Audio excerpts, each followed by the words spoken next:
5월 마지막 주일입니다. 5월은 가정의 달이죠.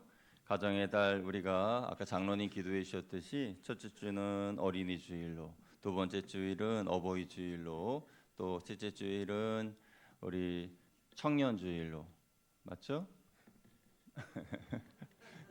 그리고 넷째 주일은 청소년 주일로 그렇게 우리가 드렸습니다. 그래서 우리 부모님들에게 감사하는 시간을 가지고 또 우리 아이들을 사랑하는 마음을 갖는 그런 시간을 가졌습니다.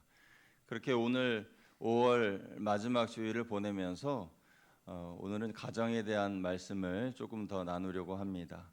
하나님께서 우리 가정을 어떻게 생각하시고 사랑하시는지, 또 어떠한 새로운 가족관을 우리에게 성경을 통해서 보여주셨는지에 대해서 말씀을 나누려고 합니다. 먼저 하나님께서 우리의 가정에 대하여서 어떻게 말씀을 주시는지 우리 시편 127편 1절 말씀을 한번 읽어보려고 그래요. 같이 읽어보겠습니다. 시작. 여호와께서 집을 세우지 아니하시면 세우는 자의 수고가 헛되며 여호와께서 성을 지키지 아니하시면 파수꾼의 깨어 있음이 헛되도다. 아멘. 이 말씀을 통해서 우리가 알 수 있는 것은 우리가 행복한 가정을 만드는 것, 우리 가정을 지키는 것, 이것이 내 개인의 노력과 내 힘이 아니라 하나님께서 지켜주셔야 가능하다라는 것입니다. 믿으시면 아멘. 우리는 그렇게 인정하면서 그렇게 받아들이고 또 하나님의 도우심을 구하면서 살아야 합니다. 생각해보면 내가 나의 가정을 지킨다고 생각할 때가 많지만 실상은 내가 아닌 하나님이 우리 가정을 지켜주셨기에 오늘 우리가 이 자리에 앉아서 예배를 드릴 수가 있는 것이지요. 그러므로 우리와 함께 하시는 선하신 하나님께 먼저 감사와 찬양을 올려드려야 합니다. 그러나 한편으로는 우리가 사는 이 시대는 여러 가지 이유로 인하여서 가정과 세대 간에 흔들리고 붕괴되는 어려움을 겪는 시대이기도 합니다. 오늘날 우리 주변에는 전통적인 형태의 가정들이 많이 있지만 그렇지 못한 동시에 한 부모 아래에서 자라거나 이별의 아픔 속에서 자녀를 키워내는 가정들도 있습니다. 혹은 예상치 못한 구조적인 결핍 속에서 외로운 상처를 가슴에 묻고 살아가는 이들도 적지 않습니다. 이것은 통계를 넘어서 우리의 삶의 일부분이고 우리 주위에서 일어나는 안타까운 현실입니다. 세상은 가정을 제도와 형태로 평가합니다. 사람들은 외적인 조건이 갖추어지면 복받은 가정이라고 하고 무언가 빠지거나 깨지거나 결핍된 가정은 양분화하면서 뭔가 결핍된 것처럼 바라보는 시선이 사실인 것입니다. 그러나 이러한 이분법적인 시선은 누구에게는 영적인 자만감을 주게 되고 또 누구에게는 불필요한 위축감과 자책감을 심어주기도 합니다. 그래서 가정의 달을 보내면서 예배드리시는 우리 모두의 마음에 저마다의 다른 모양과 마음의 무게가 있어서 이 가정의 달이 저마다 다르게 느껴졌을 것입니다. 그러나 기독교적 세계관의 관점으로 보면 가정의 본질은 인간이 만든 제도나 외적인 형태의 완벽함에 있지 않습니다. 가정의 참된 본질은 하나님의 언약의 말씀과 사랑 그리고 예수 그리스도의 보혈로 묶인 영적인 공동체일 때 하나님의 진실됨이 있고 참된 뜻이 담겨져 있습니다. 오늘 본문은 우리가 우리의 참된 아버지가 누구이심을 알게 해주고 가족에 대한 삶의 진정한 영적 정체성이 어디에 있는지를 명확하게 알려줍니다. 하나님께서는 우리의 모습이 어떠하든지 상관없이 우리를 차별 없이 품어주십니다. 그리고 하나님은 당신의 크신 사랑 안에서 저와 여러분이 참된 회복과 은혜를 누리기를 원하십니다. 이를 위해서 우리가 하나님 나라의 새로운 가족관계를 알아야 할 필요가 있습니다. 오늘 본문 5절 말씀을 보면 하나님에 대해서 설명하기를 하나님은 고아의 아버지이시며 과부의 재판장이시다라고 말씀하십니다. 우리 5절 말씀 다시 한번 읽어보겠습니다. 시작.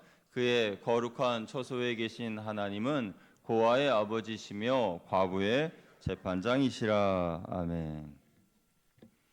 구약 시대의 고아와 과부는 사회적으로 소외되고 열악한 환경에 있는 그야말로 누군가의 보호를 받지 못하는 울타리가 없는 그런 사람들의 대명사였습니다. 그런데 하나님께서는 그런 이들의 아버지가 되어주시겠다라고 말씀하시는 겁니다. 그것도 하나님이 계신 거룩한 처소에서 말입니다.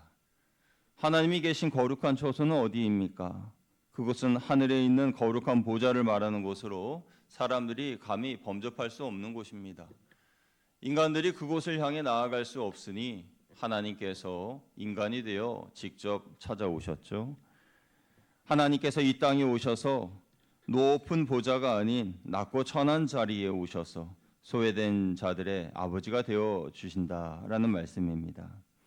여러분, 하나님이 계신 그 거룩한 초소와 우리가 살고 있는 이 땅의 그 간극이 얼마나 큰지 실감이 되지 않으실 테니까 제가 예를 하나 들어서 말씀드리겠습니다. 우리나라 시간으로 1971년 7월 31일 오전 7시 16분에 미국에서 아폴로 15호를 발사했습니다. 그 비행선에는 몇 명의 우주 비행사들이 탑승했는데 제임스 어윈이라는 사람도 타고 있었습니다. 그는 인류 역사상 달을 밟아본 몇 안 되는 사람들 중에 한 사람인데 귀환 후에 세계 모든 사람들의 스포트라이트를 받았습니다. 그는 지구로 돌아와서 대중 앞에서 이와 같은 고백을 했습니다. 저 멀리 우주 공간에서 지구를 바라보았을 때 지구는 작고 푸른 점에 불과했습니다. 그때 제 마음에 강렬한 깨달음이 왔습니다. 인류의 가장 위대한 성취는 인간이 달 위를 걸었다는 사실이 아니라 온 우주의 창조주이신 하나님께서 먼지보다 작은 지구에 친히 오셔서 나의 아버지가 되어주시고 나 같은 죄인을 돌보아 주신다는 사실입니다. 아멘이신가요? 어윈은 깨달았습니다. 창조주 하나님께서 만드신 그 우주가 얼마나 광활한가, 그리고 그 우주의 한 부분인 지구는 얼마나 먼지 같은가. 그런데 여러분, 더 놀라운 것은요, 그 지구에 약 83억 명의 사람들이 살고 있는데 그 중에 저와 여러분이 이곳에서 예배를 드리고 있는 이 모습을 하나님께서 보고 계시고, 여러분의 한 분 한 분의 이름을 알고 계시고, 여러분의 가정을 지켜보시고 또 도와주시고 돌봐주신다는 것입니다. 이것이 얼마나 놀랍고 감사한 일입니까? 우주를 창조하신 크신 하나님께서 그 높은 곳에 있는 처소에서 내려오셔서 우리를 돌봐주신다는 거예요. 우리가 하나님 앞에 하나님 도와주세요 라고 부르짖으면 그 순간 바로 내 옆에 오셔서 우리의 음성을 들어주시고 우리를 인도해 주신 분이 바로 사랑하는 우리의 아버지 하나님이시라는 것입니다.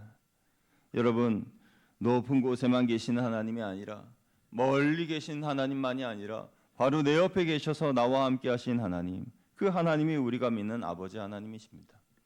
만약에 우리가 하나님이 계신 높은 처소에서 지구를 돌봐야 된다 그러면 그것이 가능하겠습니까? 지구에 있는 84억 명의 사람들의 일일이 그 사람들의 고민을 다 들어주시고 그 문제를 해결해 주시고 그들의 모든 것들을 관찰하고 돌보는 그 일을 우리에게 맡겨주셨다면 그것이 우리에게 가능한 것이겠습니까? 이것은 하나님만이 하실 수 있는 것입니다. 오직 전능하신 하나님만이 가능한 일인 것이죠. 그런데 우리를 돌보시는 하나님은 너무나 세밀하셔서 그냥 돌보시는 것이 아니라 이렇게 돌보십니다. 이사야 49장 15절 16절 우리 같이 읽어보겠습니다. 시작. 여인이 어찌 그 젖먹는 자식을 잊겠으며 자기 태에서 난 아들을 긍휼히 여기지 않겠느냐. 그들은 혹시 잊을지라도 나는 너를 잊지 아니할 것이라. 내가 너를 내 손바닥에 새겼고 너의 성벽이 항상 내 앞에 있나니. 아멘. 이 세상에 존재하는 사랑 중에 가장 큰 사랑은 어머니의 사랑일 것입니다. 특히 젖먹는 자녀를 향한 어머니의 사랑은 그 사랑 그 자체이죠. 그런데 그 사랑도 인간의 심성에서 나오는 것이기 때문에 때로는 한계에 부딪힐 때가 있습니다. 아이가 한없이 울 때, 잠도 안 자고 계속 울기만 할 때 엄마는 너무너무 힘듭니다. 그러면서 마음에 괴로움이 가득하죠. 그럼에도 불구하고 한편으로 보면 새근새근 잠든 아이를 보면 너무나 사랑스러워서 내가 언제 힘들었느냐라는 생각이 들 정도로 모든 이 어려운 생각들, 힘든 생각들이 다 사라져 버리게 되는 것이죠. 그런데 그럼에도 불구하고 젖먹는 자식을 잊는 어머니도 있습니다. 그러나 하나님은 말씀하십니다. 그들은 혹시 잊을지라도 나는 너를 잊지 아니할 것이라. 온 우주를 다스리시는 하나님은 인간이 도달할 수 없는 거룩한 하늘 처소에 계시지만 우리가 위급하여 도움을 요청하면 언제든지 오셔서 우리에게 힘을 주시는 분이시라는 겁니다. 그 하나님께서는 홀로 눈물 흘리며 삶의 무게를 견뎌내시는 여러분을 한순간도 잊으신 적이 없습니다. 심지어 우리의 이름을 당신의 손바닥에 새겼다고 선언하십니다. 지워지지 않도록 손바닥에 깊이 새기고 성벽에서 파수꾼으로서 우리를 지키고 계시는 거죠. 그러면 여러분은 여러분의 가치를 바로 아시기를 바랍니다. 여러분은 세상의 시선이나 삶의 결핍에서 오는 문제들로 인해 무기력해지거나 낙심하지 마십시오. 왜냐하면 거룩한 처소에서 여러분의 이름을 손바닥에 새기시고 언제든지 찾아오셔서 도와주실 그 아버지이신 하나님이 바로 여러분과 함께 하시기 때문인 줄로 믿습니다. 세상에 있는 사람들 중에 하나님처럼 여러분을 귀하게 대해주시는 분이 몇 분이나 계십니까? 언제든지 부르면 찾아와 주시고 또 힘들어서 언제든지 부르짖으면 들어주시고 위로해 주시는 그런 상담자들, 그런 위로자가 세상에 몇 명이나 있습니까? 오히려 세상은요, 내가 연약해진 모습을 보이면, 내 삶에 결핍이 있는 모습을 보이면 슬금슬금 나로부터 떠나가는, 관계를 청산하려 하는 그런 사람들의 모습을 보게 될 것입니다. 그러나 하나님은 우리 영의 아버지로서, 우리 가정의 가장으로서 언제든지 우리와 함께 해 주신다는 겁니다. 하나님은 왜 그렇게 우리 가정의 가장이 되어 주려고 하시는 걸까요? 그것은 예수님으로 말미암아 우리들이 하나님의 자녀가 되었기 때문입니다. 예수님을 나의 구주로 믿는 이들은 누구든지 하나님의 자녀가 되는 권세를 얻었습니다. 요한복음 1장 12절 우리 같이 한번 읽어보겠습니다. 시작. 영접하는 자 곧 그 이름을 믿는 자들에게는 하나님의 자녀가 되는 권세를 주셨으니 아멘. 예수님께서는 가족에 대하여 정의하시기를 하나님의 뜻대로 하는 사람들이 모두 한 가족이다라고 말씀하셨습니다. 마태복음 12장 50절 말씀 우리 같이 읽어보겠습니다. 시작. 누구든지 하늘에 계신 내 아버지의 뜻대로 하는 자가 내 형제요 자매요 어머니이니라 하시더라. 아멘. 이 말씀은 결코 육신의 가족을 우습게 여기거나 가볍게 여기지 말라, 가볍게 여기라는 뜻이 아닙니다. 오히려 예수님은 가족을 더 사랑하셨죠. 소홀히 하라는 말이 아니라 육신의 가족이라는 울타리를 넘어서 예수님을 구주로 믿는 이들이 하나님의 자녀가 되어서 교회 공동체 안에서 천국을 소망하며 영혼의 한 가족으로 살라라는 선언인 것입니다. 우리는 모두 예수 그리스도의 보혈로 말미암아 하나님의 자녀로 입양된 사람들입니다. 그래서 예수님을 나의 구주로 고백하는 순간부터 우리는 혼자가 아니라 천국까지 이어지는 영의 가족의 일원이 되었습니다. 이 새로운 가족과는 결핍과 아픔이 있는 이들에게는 신앙 공동체 안에서 참된 형제와 믿음의 부모를 만나는 영적인 위로를 가져다 줍니다. 비록 지금까지 내 육신의 울타리는 부족했다 할지라도 믿음의 영적 가족 안에서 하나님을 아버지로 모시는 진짜 가족이 된 것이죠. 그렇게 새로운 영적 가족이 되었다면 우리는 또 다른 결핍을 가지고 있는 사람들에게 찾아가서 그들도 하나님의 한 가족, 우리와 함께 믿음의 한 가족이 될 수 있도록 권면하고 그들의 부족함을, 그들의 결핍을 채워주어야 할 것입니다. 이것이 교회에게 주신 사명이고 영적 가족이 되게 하신 이유인 것입니다.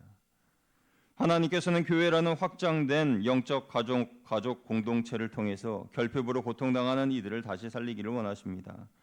하나님이 다시 살리기를 원하시는 사람들이 6절 말씀에 세 부류의 사람들로 기록되어 있는데요. 우리 6절 함께 읽어보겠습니다. 시작. 하나님이 고독한 자들은 가족과 함께 살게 하시며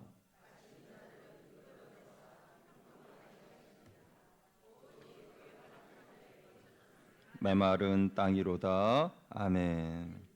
하나님이 다시 살리기를 원하시는 사람들 중에 첫 번째 사람들은 고독한 사람들입니다. 여러분, 고독한 사람들은 어떤 사람들일까요? 이들은 관계의 단절로 인하여 삶의 가장자리로 밀려나 울타리 없이 살아가는 사람들입니다. 고대 사회에서 울타리가 되어줄 사람들이 없다라는 것은 보호자 없이 홀로 던져진 사람들로서 사회와 단절되고 마음 하나 열고 이야기 나눌 통로가 끊긴 사람들이라는 뜻이죠. 고독한 사람들은 누구에게도 나의 짐을 나누거나 내 아픔을 털어놓지 않습니다.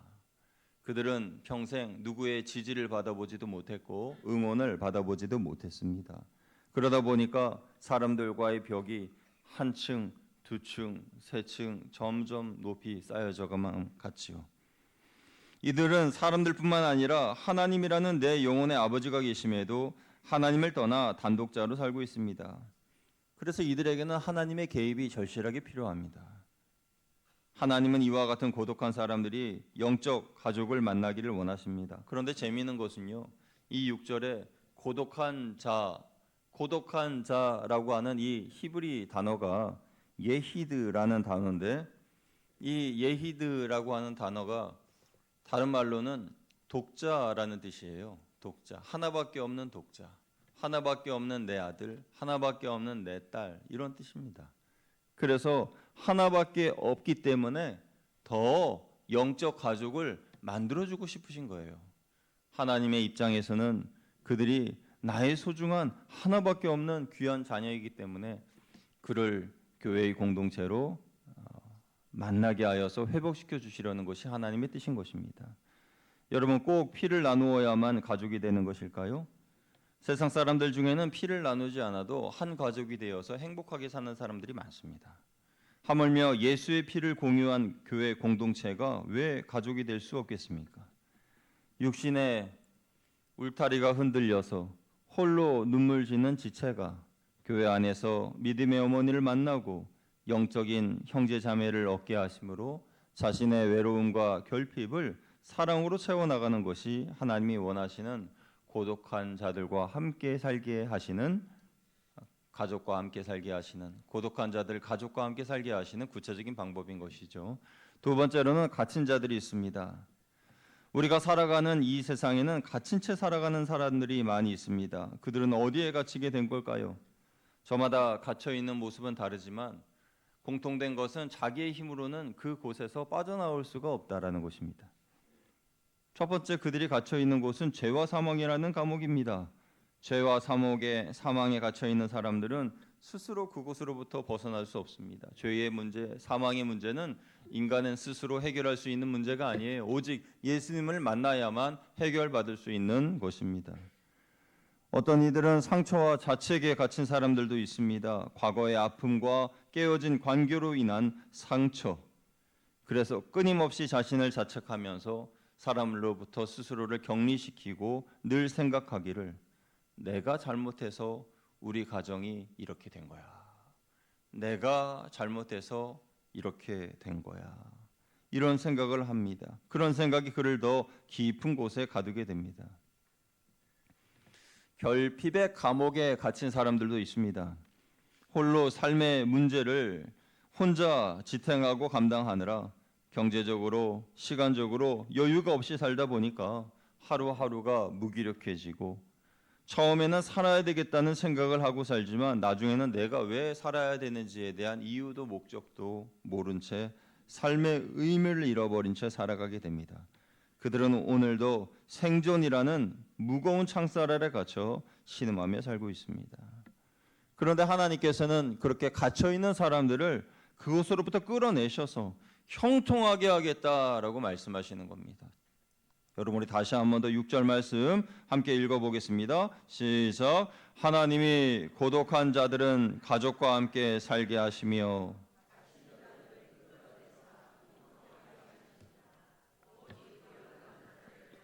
메마른 땅이로다. 할렐루야.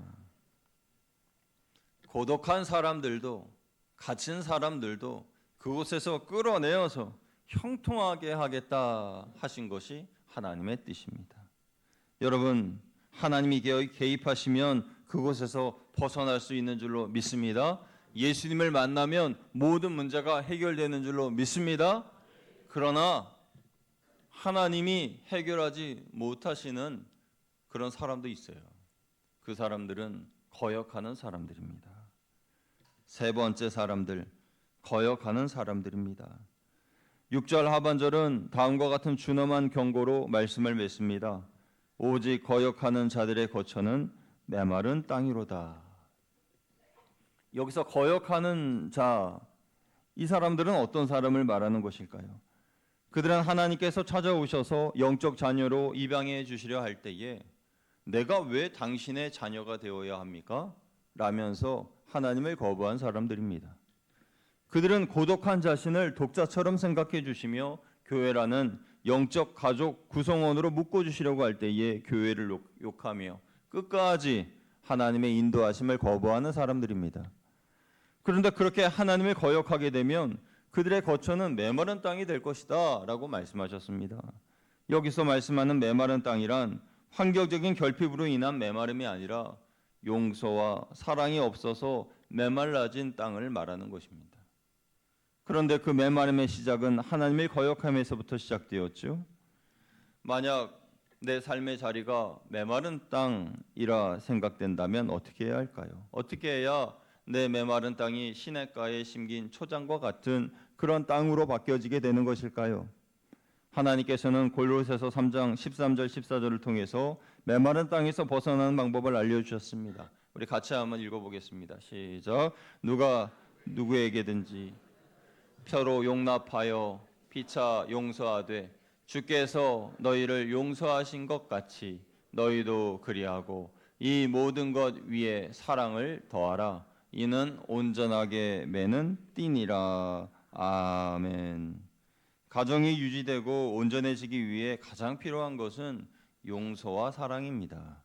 내 집이 메마른 땅일 때 먼저 생각해야 할 것은 우리 안에 용서가 있는가? 우리 안에 사랑이 있는가?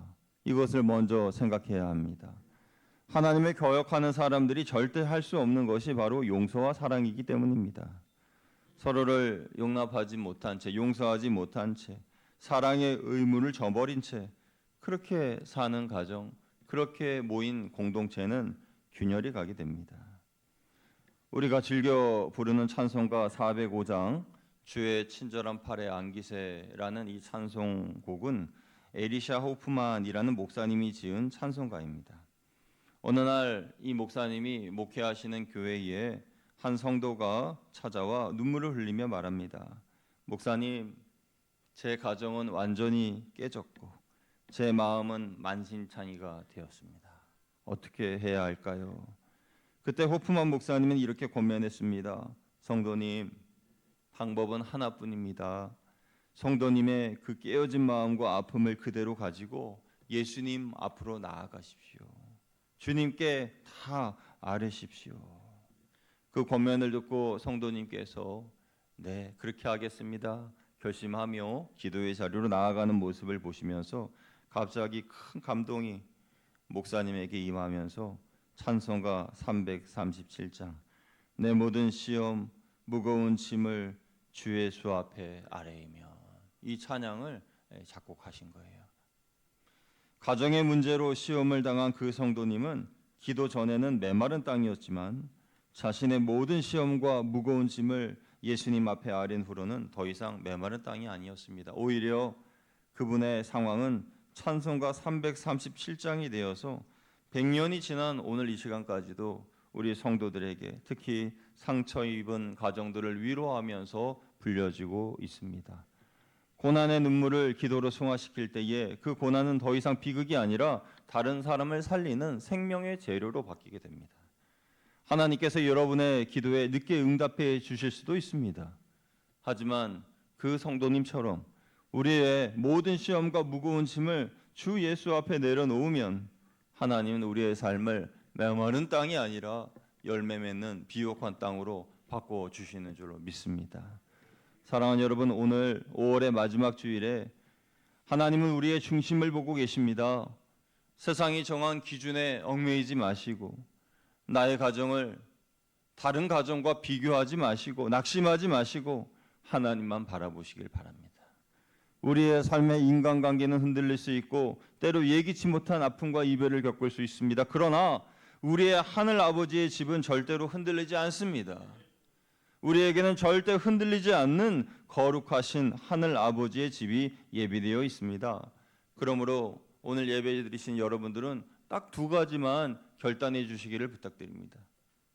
첫 번째는 나 때문이라는 자책감과 무기력감을 버리십시오.